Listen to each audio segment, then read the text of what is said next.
Ladies and gentlemen, it's Saturday, November 17th, 2020. I've hit the button. Record button. Am I ever going to get through another intro without misspeaking again? Probably not, but this is Bread Radio, and I'm your host, August Acker, aka Bread. Of course, as you know, Bread Radio is a podcast with video games, and boy, are there video games out right now! This is episode 15. Listen wherever you do listen to podcasts, various podcast apps, Spotify, Apple Podcasts, iHeartRadio, I think we're on now, Stitcher, TuneIn, and our videos are also available on YouTube if you search Bread Radio. As always, we get through the housekeeping. If you'd like to purchase merch, you can do so on breadradio.live/merch. If you'd like to support the cast, I recently launched a Patreon, patreon.com/breadradio. Always looking for suggestions if maybe you go there and you're not convinced or you don't want to support the show and there's something that might, if we offered, you would consider, let me know. And you can do that at breadradiolive@gmail.com for emails, questions, concerns, corrections. If you just want to chat, you can go ahead and send that there, or you can, find me on Twitter as well, and it's bread time.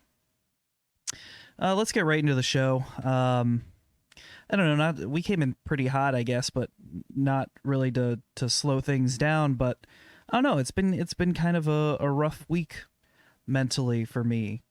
I don't know, it's the world is, I think we address on every show now, but the entire show has existed within COVID, and I have to say, when I started this show, I didn't think we would still be here today on the cusp of Thanksgiving, but here we are. So continue to socially distance. That's got to be the term of 2020. Continue to wear masks, and obviously observe curfews wherever you are if they're in place. Just be safe out there, guys. It's a real threat to a bunch of people, like maybe not people like my age, but we're still very capable, or perhaps your age if you're listening, but a threat nonetheless to many people in our nation and around the world. So really just come on, take care of yourselves. Take care of yourselves and take care of each other. Almost more importantly, without community, we pretty much have nothing. Without community, this show doesn't exist. So I don't know. I just work's been rough too, and I don't know. It's pretty encouraging to me that the stigmas around like mental health in men, some of that's been peeled away. And admittedly, I feel like for a long time I should have gone somewhere to start, just talking to someone in general about how I feel on a day to day. And I think this is I've said it before, it's this is my therapy right now, video game therapy, and talking about video games. But for some people that's not enough, and I think almost everyone could benefit from some sort of therapy. We take care of our bodies, some more than others, many more than me, but we also have to take care of our brains too. So I know the holidays especially are an increasingly stressful time for a lot of people around the nation and around the world, perhaps more so in the States right now, just because the holidays are really central. Some of these holidays are central to the States, like Thanksgiving, for example. But, the weather's turning in the Northern Hemisphere. People are already experiencing cabin fever, and we're just entering the season of traditional cabin fever. So just make sure you're taking care of yourself, doing things that stimulate your brain and fire off all that quality serotonin. And for us, and if you're listening to this cast, it's probably video games. So we've got some good stuff today on the show. Before we get there, speaking of Thanksgiving, I'm headed to PA next week as safely as I can, just Haley and I, just to see my parents. They've been quarantined. Obviously, I have as well. We're not having like a big dinner or anything. I know I feel like I have to like preface any statement of me like going to see my parents with that. Like I I feel like I've been safe enough to see them just for Thanksgiving, and we're probably not even going to see anyone in town when we're back. And this is a traditional time when folks are people come together. So that's going to be difficult, but it will be good to have some very small semblance of normalcy. And I hope, I respect everyone who's keeping their distance from their families during the holidays.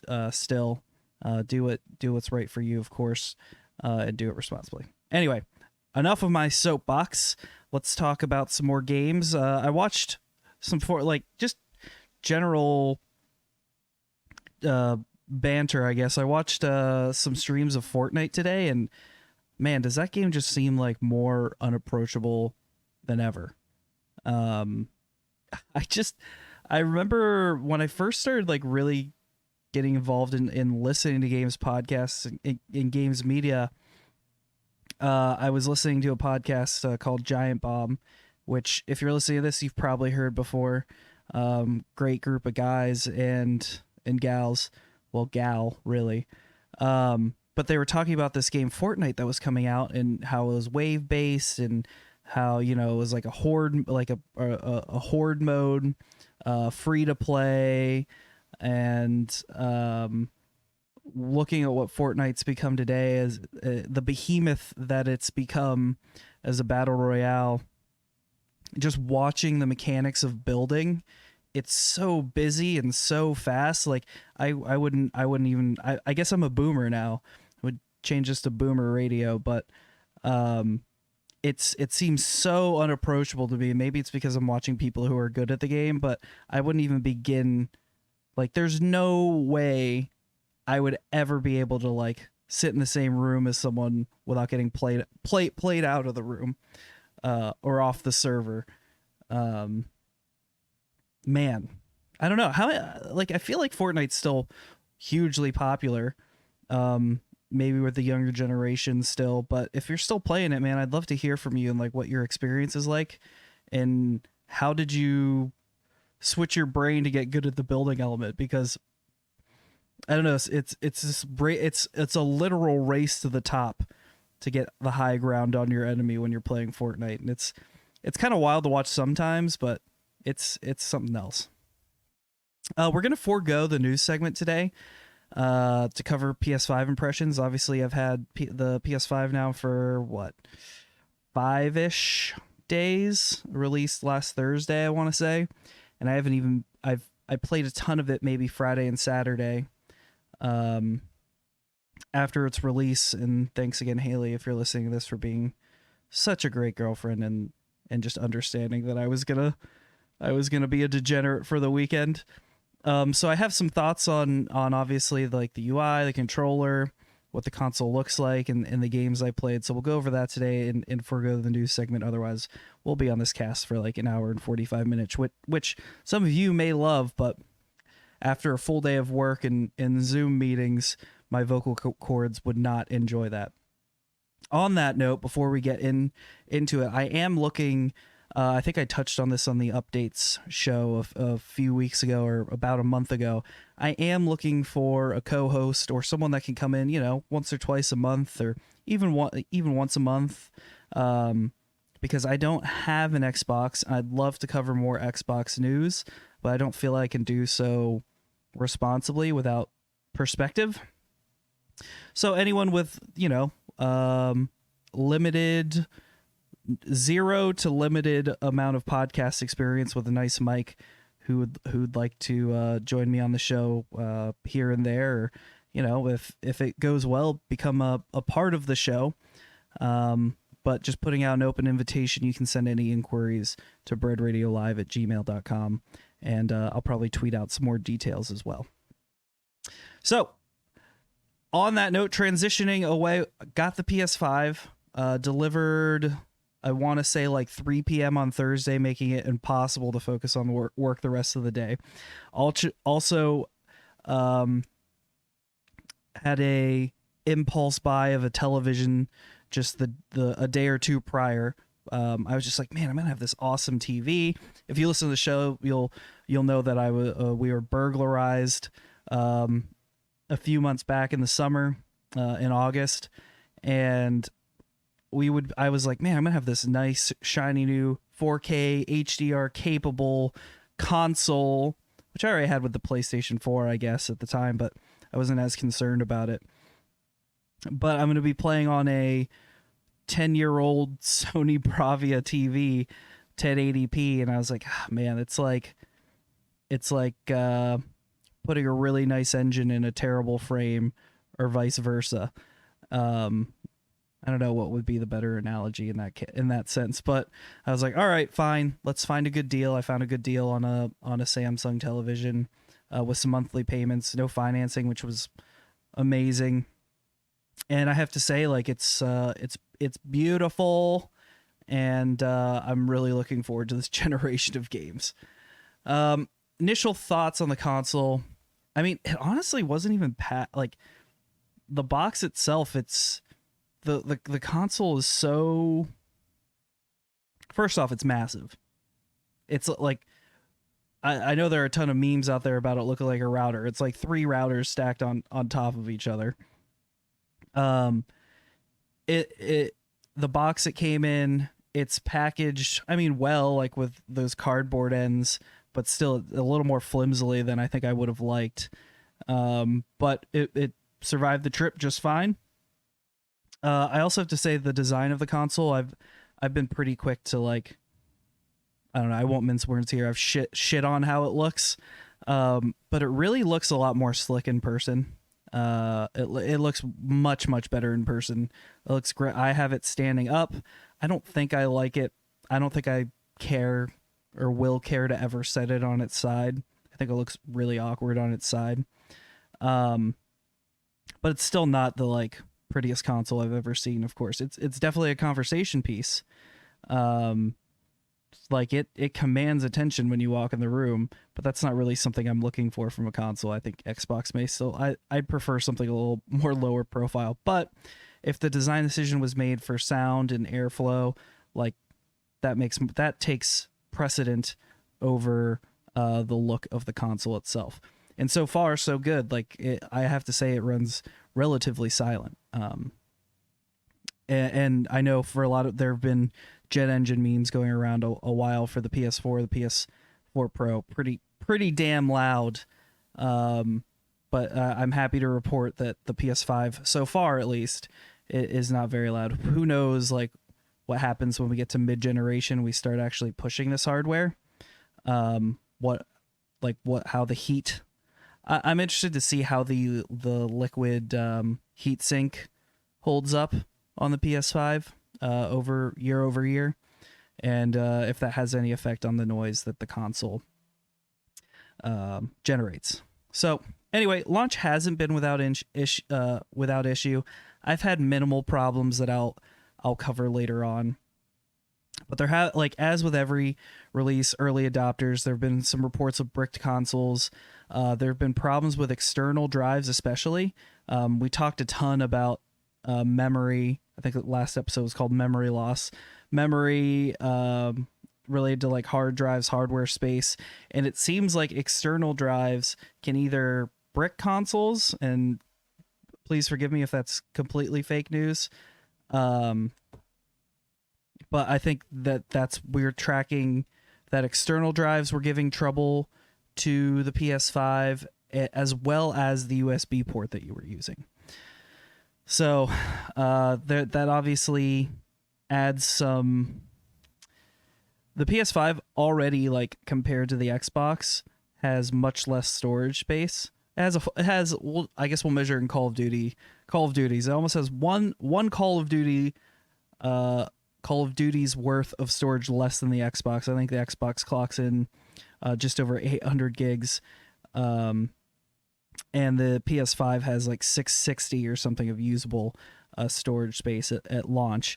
But it's as we discussed, it's further compounded by the fact that you can't transfer PS5 games off the console. So, like, if you live somewhere with and your internet has a data cap, like, you're gonna have to be very aware of that. And PS5 saves, you can only use the cloud save feature offered by PS Plus, which for a power user, I'll call myself like me, isn't an issue, but somewhere who's in a lower bandwidth area or isn't as interested in online gaming, that can be problematic, of course. So, and if you want to move all of your games, PS4 games, to an external drive, the external drive is having an issue. So, you may just want to hold off on downloading your PS4 games altogether, or wait for a patch to make sure that the external drives are functioning as intended. Now, they did push out, Sony today, as of today, the 17th, Sony did push out a patch for the console, citing, system improvement and system performance improvement, pretty broad terms there. So I'm not sure if any of that was addressed today. I haven't turned my console on today, at least, but I'll keep my eye on my ear to the ground and my eye on the sky to see if more people are experiencing those issues. All right, let's talk about the UI first. We talked about it a bit in our preview, but now that I've had time to sort of tab through the different pages, interact with the store, go through with like quick resuming games, look at the trophy lists. My takeaways are, of course, limited. I think I'll find more about the UI over in the coming days, but I think it looks really nice. There's no themes at launch. I expect that will come. They did some weird stuff, though. I think they swapped the function of the long press of the PlayStation button and the short press of the PlayStation button. Formerly, like on the PS4, you'd long press to get some additional like settings quickly. Like I would use it often to go right into rest mode.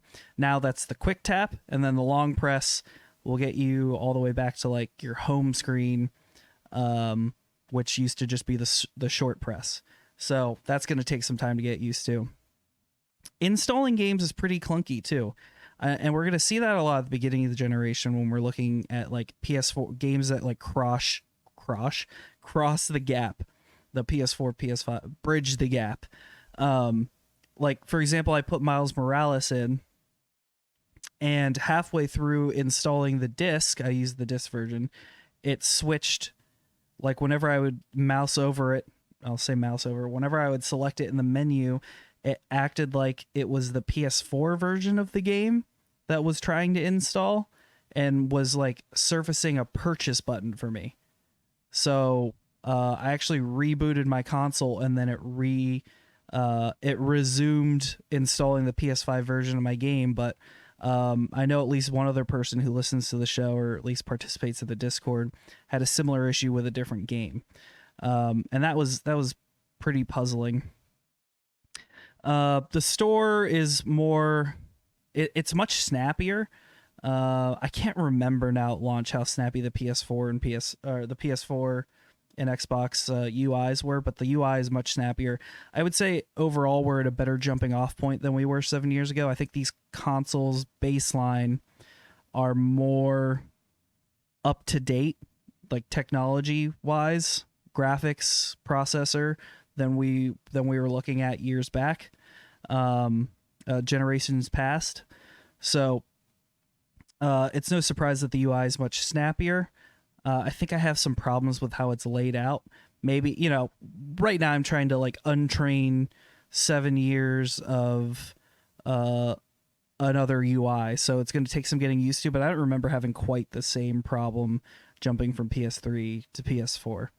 And, I don't care what anyone says. The cross-media bar on, like, the PSP and the PS3, I liked that. I thought it was really easy to, like, understand, like, the horizontal versus the verticals of how, your content was organized.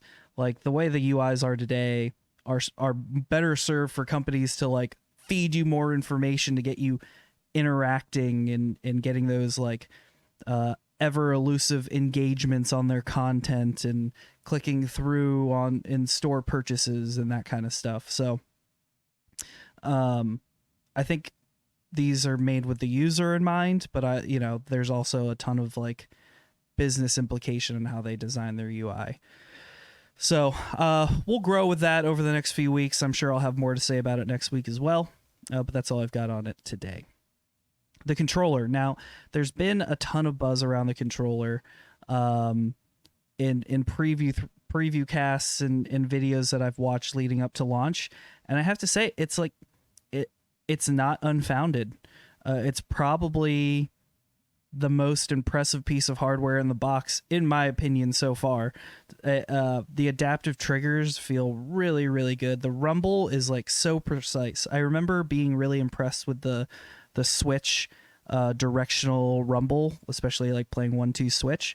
And Astro's Playroom shows like how the directional rumble can like influence gameplay and immersion, and we'll get there as well. But man, I think when they first released images of the controller, I wasn't like in love with it, but once you get it in hand, it feels very good. I gamed on it for maybe 6 hours on Saturday and didn't have any trouble afterwards. It feels a little bit beefier than the DualShock 4, so I think adults will have an okay time gaming on the PS5. The thing is with the controller, and you kind of saw it you kind of see it happen with any new set of hardware, that sort of, except with the exception of Nintendo to a certain extent, that has like new bells and whistles. It's like which developers and to what extent are they going to take advantage of the features of this controller?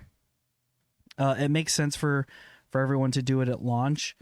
But especially when you look at third-party games, like are they going to apply resources to make sure that the adaptive triggers and like that we're using rumble in a useful way, or is it only going to be first-party teams that are really interested in utilizing these features? Like you look at the touchpad on the DualShock 4, really, really cool. And there were definite uses in early on in the cycle of the PS4, and please message in if you have better examples for me, but I feel like later on it became a glorified start button, and it was just used to like for turning pages of a journal, you would swipe it. You'd one tap to go into a map, and those are all very useful functions, but it wasn't necessarily like earth-shattering or immersion-deepening experiences to interact with this touchpad. So there's a touchpad on the controller that works in a very similar fashion to the DS4, and I just I'm hopeful, because the rumble and the adaptive triggers feel so good that it is used more often. I expect Sony's first parties to really lean into it, like drawing back a bow in Horizon. I expect that to feel really good. Whatever.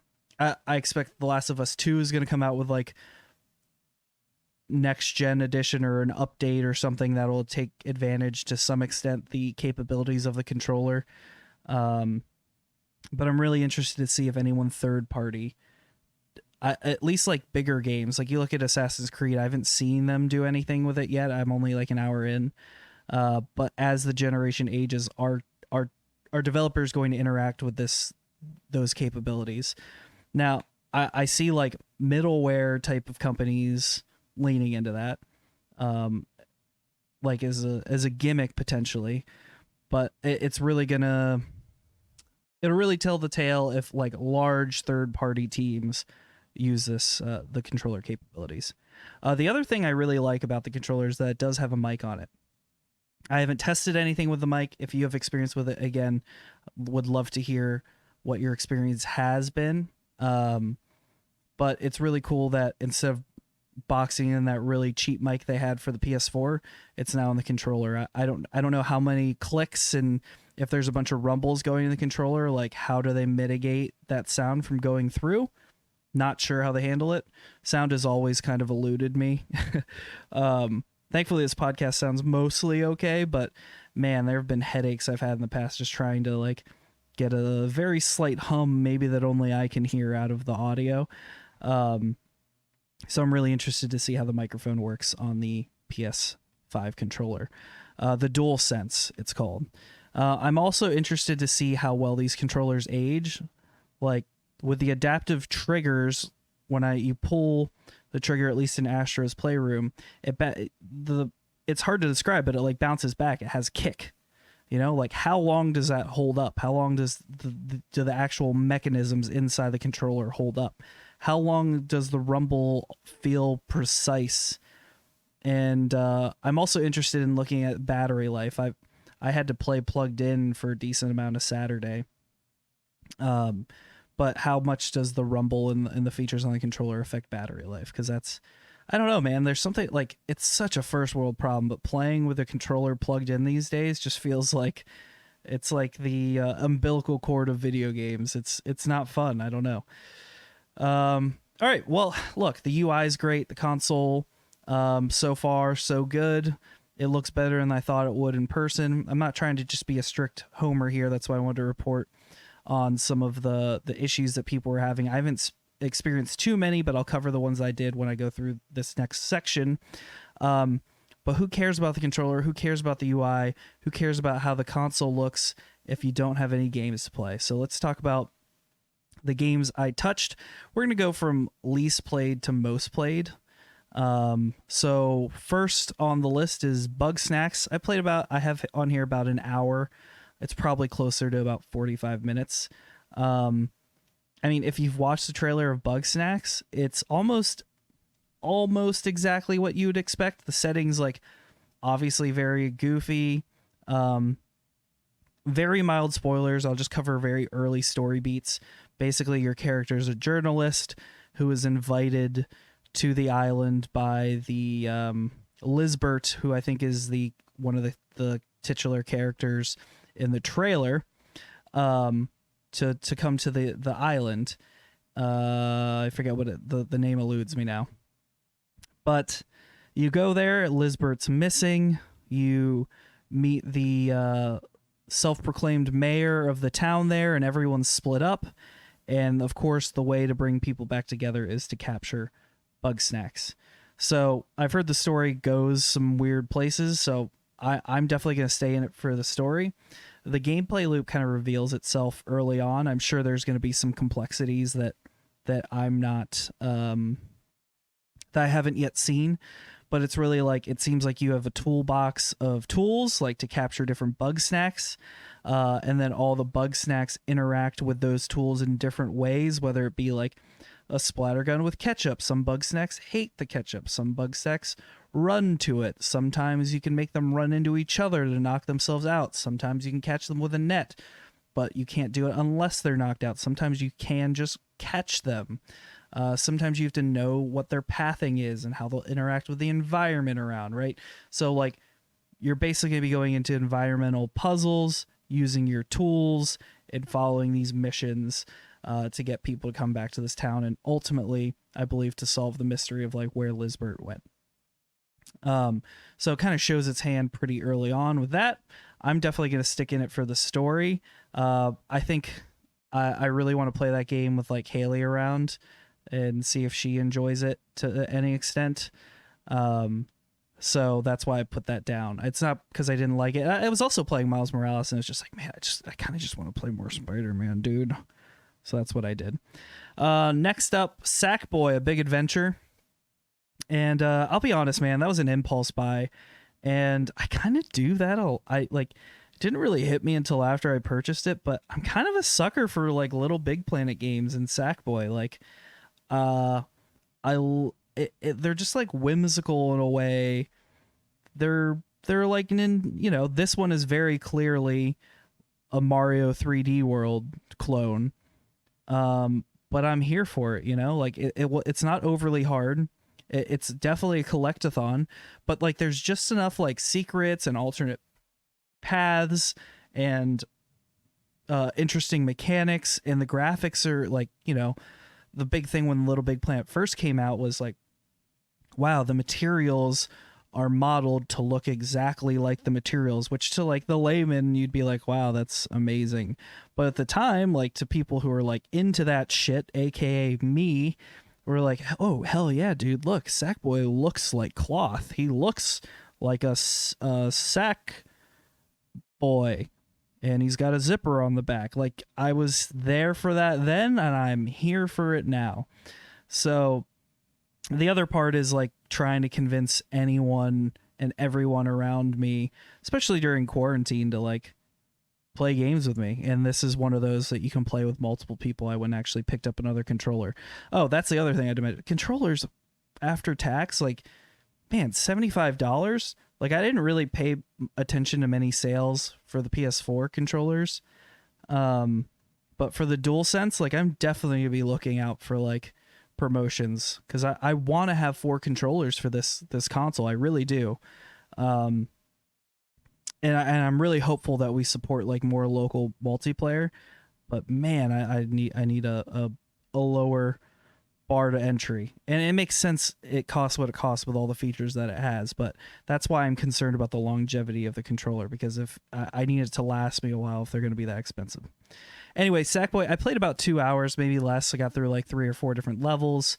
Like I said, it's not Little Big Planet. There's no like crafting, at least that I've come across yet. But it scratches the, like, there's just like casual game itch I have sometimes, where it's like, man, I don't really want to apply, like, I don't want to be a tryhard right now, but I do want to play something, because that's just how I engage with media. Like, I need to be doing something with my hands. Maybe that feeds into why I'm anxious and stuff all the time. I don't know, but like, this fills that gap for me. And I think if you're a parent out there, I think this is one of those games that you play together with your child, or, you know, significant other, or your friends. These are the kinds of game experiences that I love getting people into games that aren't traditional gamers, whatever that means, #gamers. But Sackboy feels like one of those games, and I don't know how long it is yet. But it seems like they're like, I peeped 2 worlds at the very least, and there were a decent amount of levels in each world. So I'm hoping it's a pretty lengthy experience.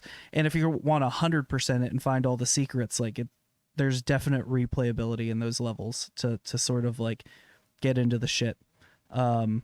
It's fun. You know, there's this portion in the first level where you see a pot with dirt in it, and you're running around, then you see something that looks like a seed that you can interact with, and you're like, I wonder if I chuck that seed on the pot, what happens?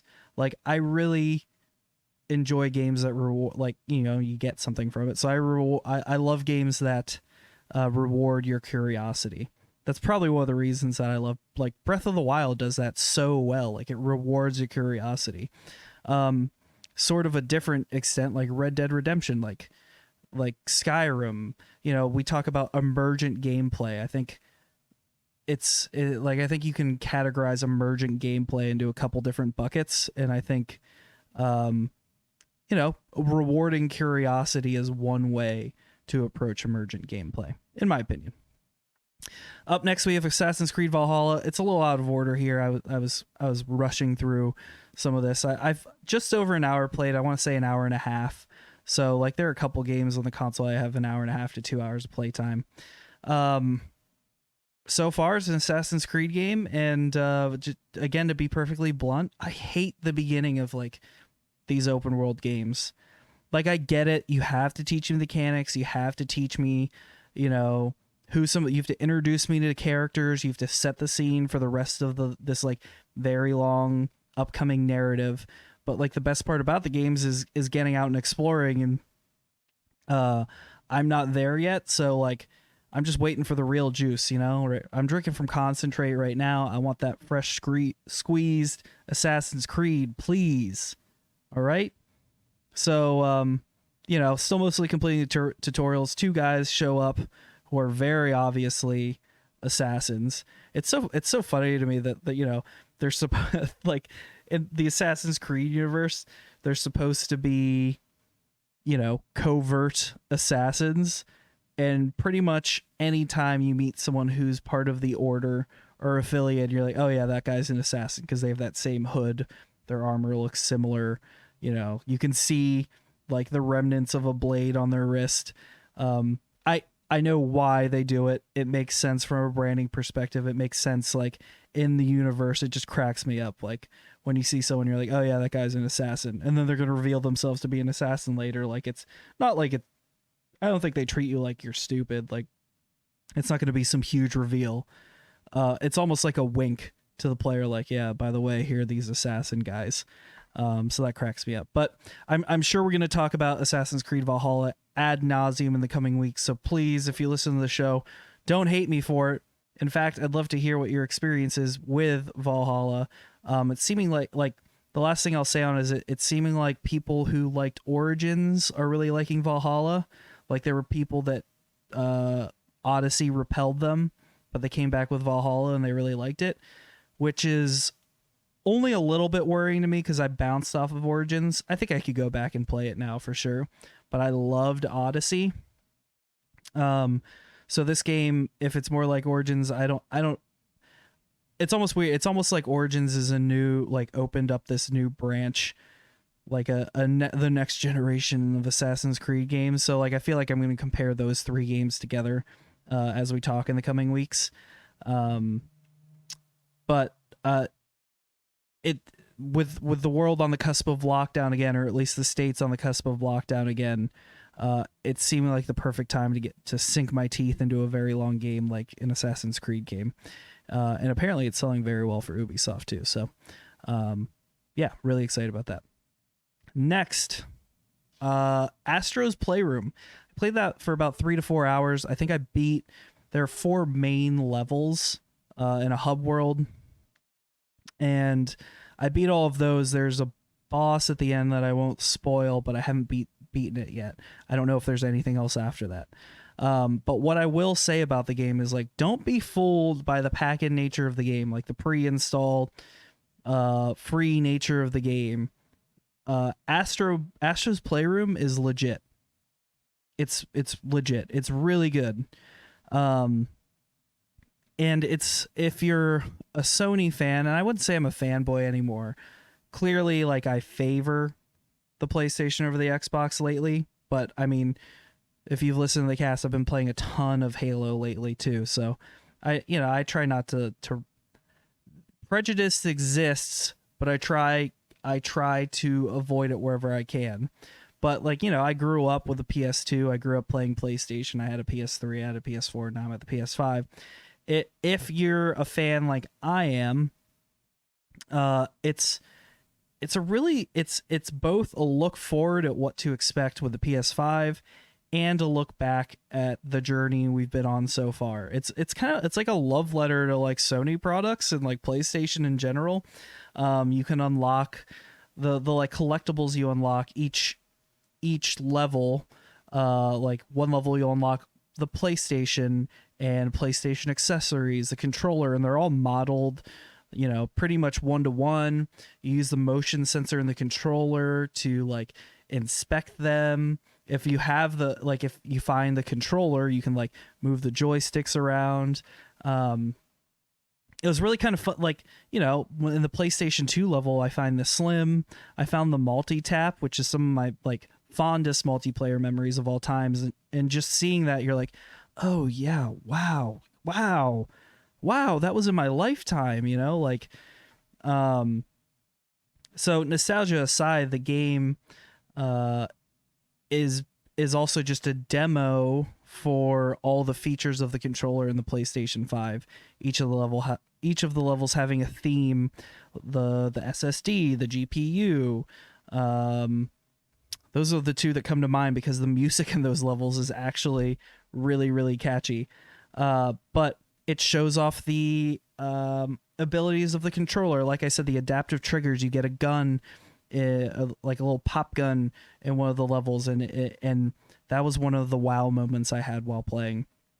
In one segment, you have like an umbrella and it starts raining, and you can feel the raindrops in the controller.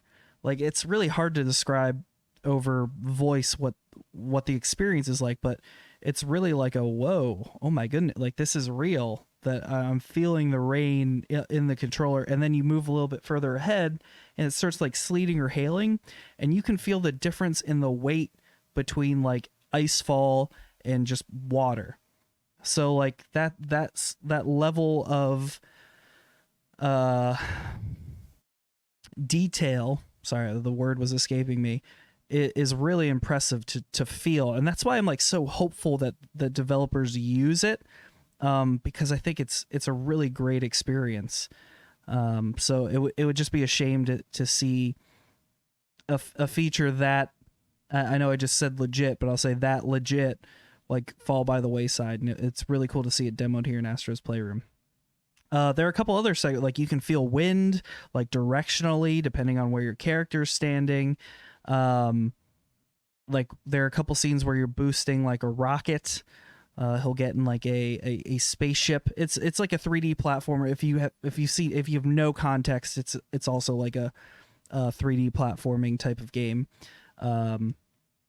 With the adaptive triggers, like there's a part where you're climbing, and if you grab too hard, the handholds will break. So it's demonstrating that you can push down on the trigger just slightly, just enough so you can make it to the next hand grab when you're climbing up. So they really threw the kitchen sink at this game with all the features of the controller and the console itself.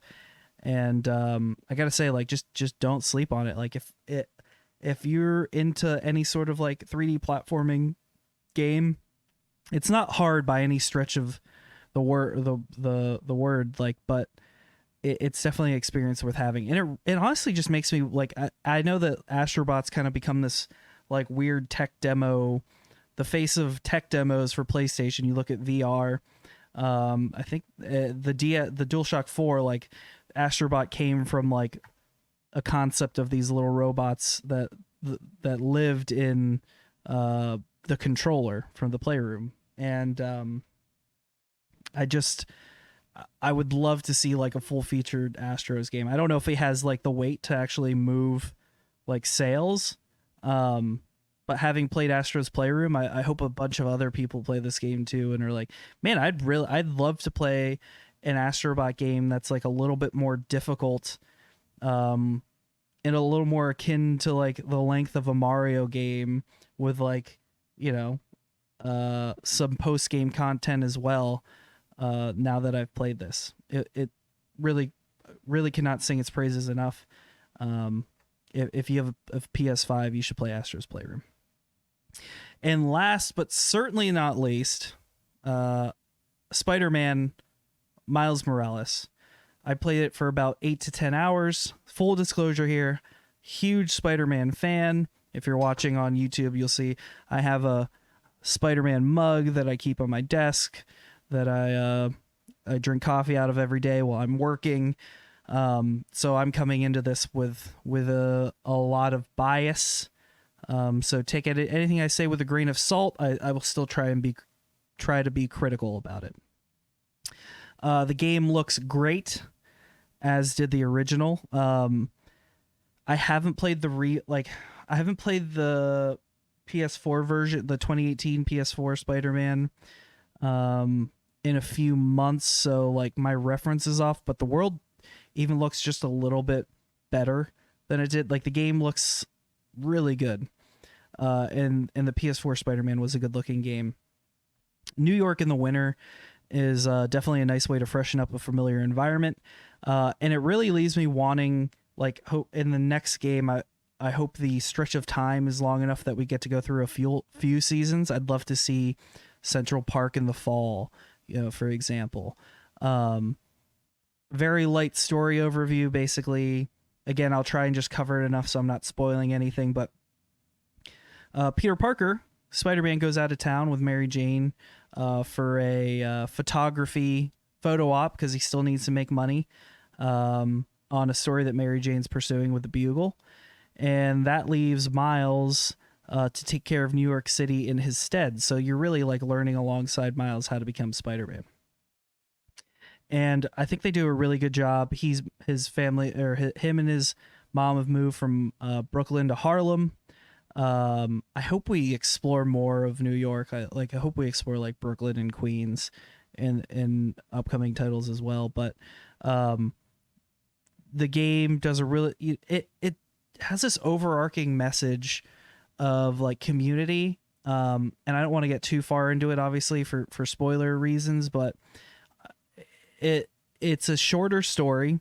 And again, like, there was a lot of talk about what's the length of this game actually going to be. I spent about 8 to 10 hours on it. I haven't 100% of the game, but I have spent a good amount of time with it, beat the game, did all the side quests, so on and so forth. I haven't like 100%ed and done every like challenge perfectly. Like, I don't know if I will, but yeah, you can't get the platinum without doing New Game Plus, and I think you get some new abilities by doing New Game Plus, so I'll probably give it another spin soon, but I want to get, obviously give some breathing room from the first playthrough and obviously try some of these other games. But so it's more akin to Lost Legacy, the Uncharted sort of spin-off that followed Chloe, so about 8 to 10 hours. Couple key takeaways, like, Miles is pretty fucking OP, I'll say. He has his Venom power, like the lightning power. And all I could think while I was playing this is like, damn, man, like I know they're coming out with like a Static Shock movie, or they're reviving Static Shock in some way, but like this feels like how Static Shock should feel, and it almost makes me I can't decide if it makes me want a Static Shock game or it makes me not want them to attempt it, because like this is good enough for me. But Miles is pretty OP because he also has camouflage. Like, he's an overpowered hero, no doubt. He's definitely less, he's got less moxie than the OG Spider-Man, who's, at this point, much more experienced. But I'm interested to see, I know I keep looking towards the future, but I'm interested to see how that plays off in the future with both Spider-Men in a game. Like, switching between the two potentially. I don't know how if that's what they do, but like, Miles has such ability that I almost feel like I'm gonna have a hard time going back to being like regular Spider-Man. Like, messing around with those Venom powers is fun, like, and it's awesome.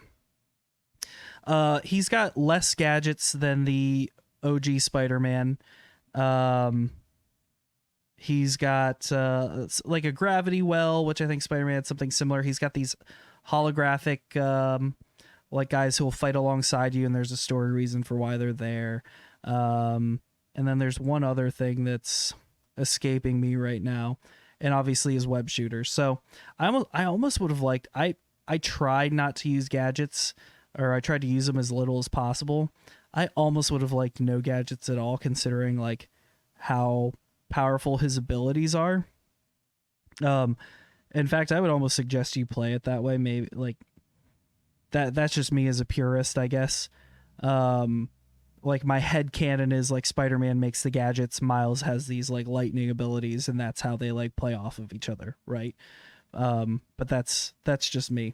It's set up for the next game really well. I'd still like more variety, and like the gameplay beats are still mostly the same. Like, you'll swing around, your sidekick in the game will basically notify you of crimes in the area, and there are 5 or 6 different types of crimes like going on. Sometimes there are guys on roofs that'll shoot rockets at you. Sometimes it's a runaway car. Sometimes it's people trying to break into a feast truck and you have to defend someone. Sometimes it's a mugging, but more or less it always ends with you beating up one of 3 types of enemies, 3 factions of enemies in the game. Then there are like a couple different types of base missions, just like in Spider-Man. Like, one of the gangs goes into the old Fisk construction sites, so you get to play around in those. One subset is indoors. So like, they didn't take any like large leaps away from the gameplay beats of the original Spider-Man. I would have liked to have seen some more new stuff. The one thing they did add was the Friendly Neighborhood Spider-Man app. I just love the friendly neighborhood aspect of Spider-Man. It makes me, I don't know, like, he's the everyman, right? That's why I love Spider-Man. But it lets you do like these side quests for folks in your community, and that's where I think the game like shines a little more. And it's kind of weird how that's the case for a lot of games, where like a lot of the real meat is in the side quests. that being said, the main story I think actually does a pretty good job of holding its own, even if it telegraphs what it's going to do next, like pretty clear, like mostly clearly the whole way through. Like there aren't like some huge twists, but there are a couple parts of the story that I really did like the direction that they went. I don't know if you guys would like to hear a spoiler cast. Let me know. Maybe I make it a Patreon exclusive thing also. Maybe I don't also. I don't like blocking content from folks, especially when I'm this little. But if you'd be interested in a Miles Morales spoiler cast, let me know. We could I'd love to dig into the story more. But I think it's worth playing. And something I'll say, like a little bit of self-critique here. Like I remember when Miles Morales was first coming out and there were comics, like I remember being kind of averse to a new Spider-Man. Like, what do you mean? Like, there's Peter Parker. We don't need another Spider-Man, you know? But 2018 with Into the Spider-Verse, obviously the Spider-Man, Marvel Spider-Man, the original game, and now with this game, Miles is here to stay. And that's like it's a really good thing. And it's really showed me, I don't know, watching on a tangent, watching Into the Spider-Verse and playing this game, it illustrates how important like representation is in media, and I think having a Spider-Man like Miles of mixed race, and in the game he knows like sign language. He's obviously a very sharp dude, like, and having some of those inclusive and more accessible like parts and facets of the story, I think is a great thing. And I don't know, man, it just, I don't have any, there's no like overarching thought other than like like I know we started out the podcast on a bummer, but the reason I wanted to end it with Miles Morales is when I finished the game, I honestly just felt really good. I just felt positive. It felt like the right, I mean, I don't think this is too spoilery. Just saying that I felt positive. You know, it's a superhero story. There's going to be a message at the end, but the overarching message for the game, like, just really resonated with me. So I know there wasn't a ton of criticism in there. I think most of it is in, if I had like a main critique of the game, it's like there's too much of it that's samey. But the sameness of the game is so damn good. Like that base of that, like swinging around the city, like he's much more like untethered than than the normal Spider-Man, than the original Spider-Man. He swings with I don't know, like more reckless abandon. His like the moves he has are just like, they're so slick. It just looks so good. So it's hard to find like a ton of criticisms. I wish it was a full game. I understand why it wasn't. This is definitely a bridge game. It's definitely building the character. I wish that they took a few more risks. Like, it's fine to have all similar crimes in the game again, because there was nothing necessarily wrong with them the first time, but I would have liked to have seen some new,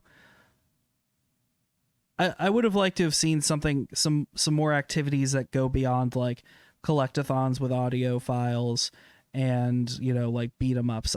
I'd love to, I want them to, I'd love to see, like, I feel like the investigation sections of Miles Morales and the original Spider-Man are both kind of weak. I hope that they make improvements on that for the next title. I think that's where I'll land on that. That being said, I thought this was only going to be a 30-minute cast, but here we are almost at an hour. Let's talk about what's coming up next on the show. Of course, more PS5. We're going to talk about Assassin's Creed Odyssey, Bugsnax, and Sackboy, I'm certain, next week. Also, I'm hopeful we can try some more like backwards compatibility soon, especially over the holiday. I'm going to take my PS5 back with me to Pennsylvania. I want to see how some of these games run. I downloaded Resident Evil. I don't know if I'll play it personally. I might make a friend play it. Download Borderlands 3 so a buddy and I can play. I want to try Spider-Man Remastered, but I've heard that Spider-Man Remastered has some issues on the PS5 so far as like crashing the system. I forgot to address this, but I had a few problems here and there with Miles Morales freezing.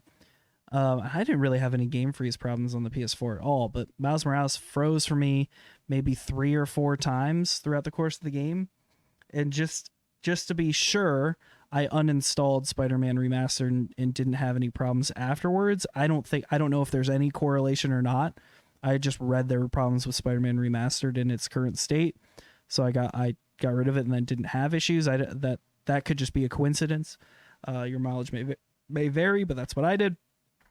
So I'm hopeful we can try some more backwards compatibility stuff soon, and I'd also like to try Spider-Man Remaster, because I got to get used to that new Peter Parker face. I know there was a lot of controversy about it, like what's in a face. I was more like, yeah, who cares, whatever. But I'll be honest, when he first popped up in Miles Morales, I was like, whoa, okay, all right. I got to get used to that voice matching that face because I spent so much time with the other one in the original. Also, like I've mentioned a few times, I know I say like reach out. It's really because I want to talk to you guys. I want to hear your opinions. I want to know what makes you tick, and I really want to hear if you've got the Xbox. I've been tweeting out a bunch. It seems like Xbox is also a great place to play games. I just want to see what their next gen experience is like, and if you'd like to come on the show sometime, please send me a message, and we'll see if we can make it work. And if we can't, please don't hold it against me. I just want to. I want to make sure that the mics are sounding good and we've got some good energy on the show. But if you're interested in inquiring, maybe send some information over to breadradiolive@gmail.com. If you have any questions, send them there as well. Again, this has been episode 15. Listen wherever you do podcast apps, YouTube, so on and so forth. Merch is available at breadradio.live. If you want to support the show, please subscribe on patreon.com. It's only $5 a month. Patreon.com/breadradio. But really the best thing you can do for me is tell a friend who's also interested in games. I'd really appreciate it. This is a labor of love for me. I'll keep doing it no matter what. But man, I'd love if this show in my bedroom made it across the world. That would mean so much to me. So thank you guys for coming on this journey with me. I'm really excited about this generation of games. I think that there's a lot of good stuff to come, a lot of good games to play, and a lot of people that care about those games out there. And we're amplifying a lot of voices, and it's really exciting to see, like, on all levels from indie to mainstream games, the players, the developers, everyone out there. So with that, I'll leave us with the normal moniker. The normal sending off. Be cool to one another. This has been Bread Radio. We'll see you next week.